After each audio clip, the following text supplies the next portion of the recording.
On the side of the U.S. Constitution, America first. Alexander Solzhenitsyn once said the following: "The simple step of a courageous individual is not to take part in the lie. One word of truth outweighs the world." Why am I reading that? Because it is the top tweet on the Twitter page of somebody called Gina Carano. Why is an actress from the most successful new Star Wars franchise, or an ex-actress, quoting the most famous Soviet dissident? Let's ask a good friend of the show. She's the culture editor for one of our favorite websites, thefederalist.com, Emily Jashinsky. Welcome back to America First. Thanks for having me. Emily, we talk about it every single day. You can read it on the newspaper headlines, the internet.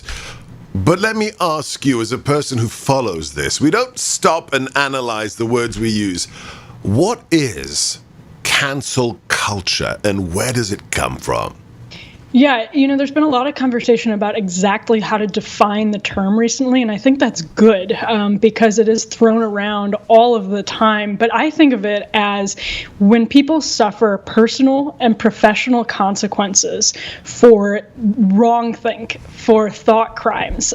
So that's, and I say personal or professional consequences because people can suffer immense personal consequences without actually losing their job or without losing any money, and that to me is really key, because when you think about how this affects people outside of our coastal enclaves, be they Washington, D.C. or New York City, I always think about a parent at a PTA meeting at a school that's reading a book like I Am Jazz, which is about a transgender child, to 5-year-olds.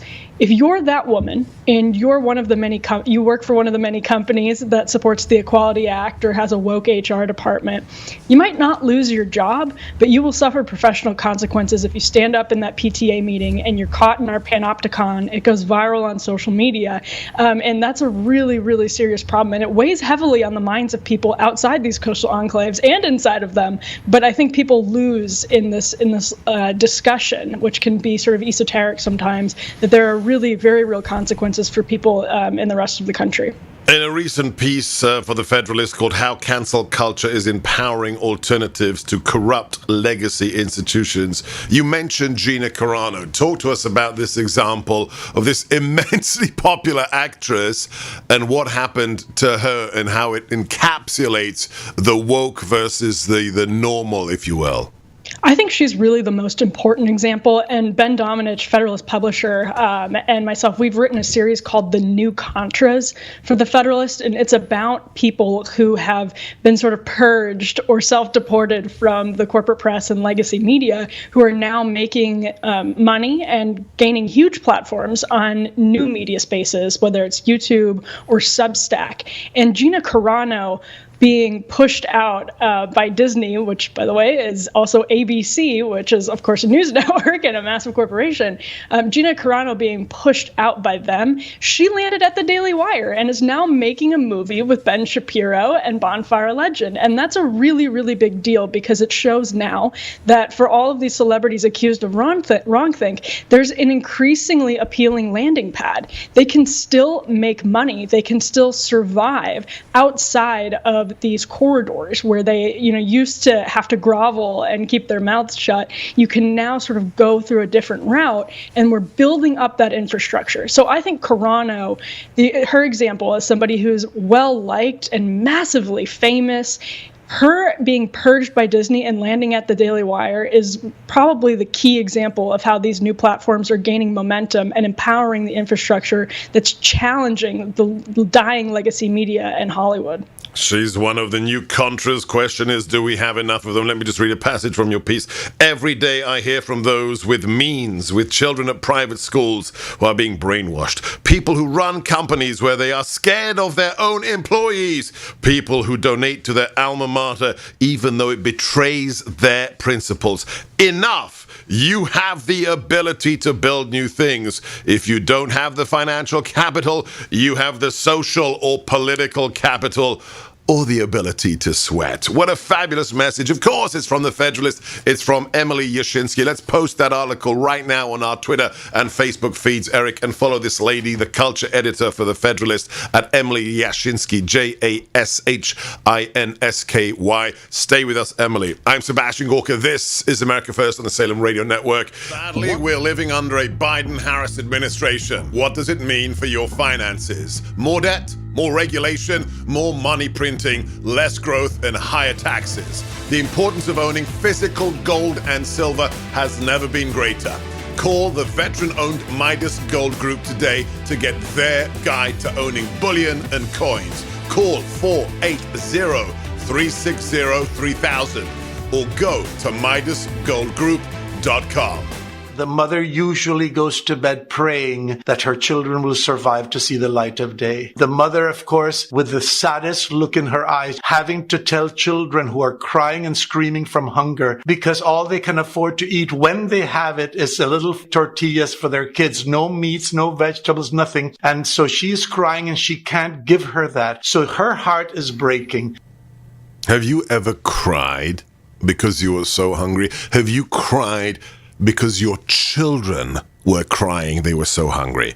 That was, of course, Angel Aloma of the Amazing Food for the Poor campaign, describing one of the mothers in Honduras who has empty tortillas to feed her children. Will you make a difference today? They've been hit by multiple natural disasters. Over 9.2 million human beings suffer food shortages, and a lot of those are children. You can make a difference today. $37, just a one-time donation, will feed a starving child for 6 months. You can feed 3 children for the same amount of time for $111.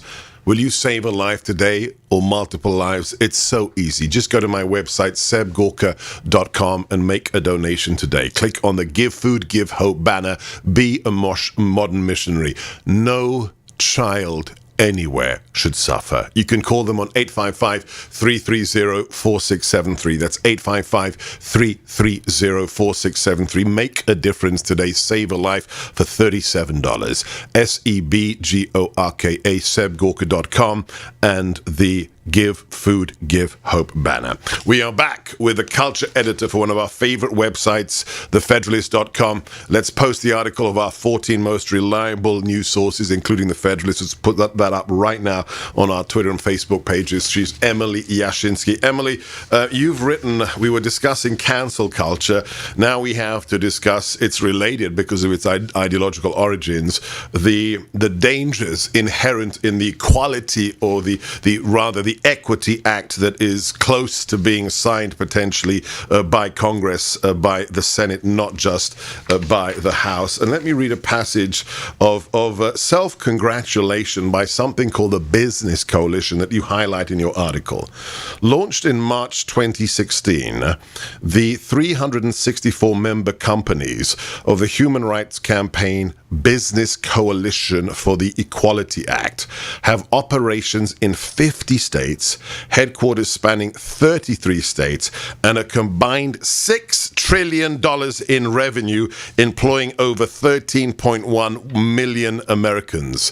What was the HRC? What were they doing with that statement? What is the implicit message they were sending all Americans?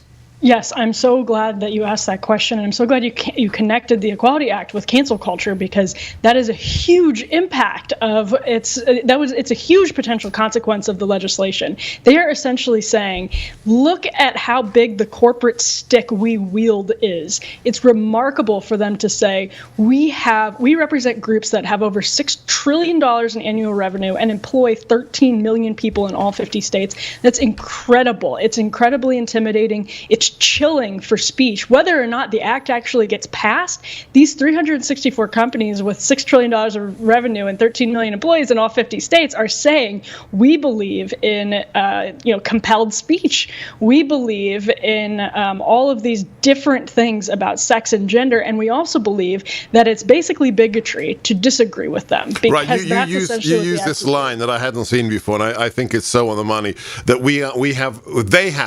they have created this binary. There's a dichotomy. Either you're a quote-unquote progressive or you're a bigot. Those are the only two options. Yes, sir. That's at the heart of everything. I came up with that term over the summer when we were seeing these protests take over the country. It's really, if you read leftist literature, if you go back and you look at things, I mean, it's in Kendi, it's in Robin DiAngelo, but it's also even further back than that when intersectionality was first spawned and all of these things that came out of academia in the 70s and 80s. What's at the heart of that is a binary formulation that people are either progressives or they're bigots. And when you deviate from full progressive dogma for just a second, if you're J.K. Rowling, who is an extremely progressive woman and deviates on one thing, she's not just a deviant progressive, she's actually a bigot. So what was her sin? This left-wing, this really left-wing progressive author, J.K. Rowling, can't consider her a conservative. What was her big sin that forced the cancel culture mob to come out in force? J.K. Rowling is not just, she's not anti-transgender, she's just anti-transgender children. She's anti what Abigail Shrier talks about, irreversible damage, hormones, and giving children surgeries. She's really just concerned about that. She doesn't oppose adults who transition, she really just opposes it on children, and that was enough to get her canceled. And that's exactly what I'm talking about with this binary formulation. And why is the Equality Act or the consequences of this philosophy of equity, why are they dangerous for women, girls, free speech, or even religious freedom?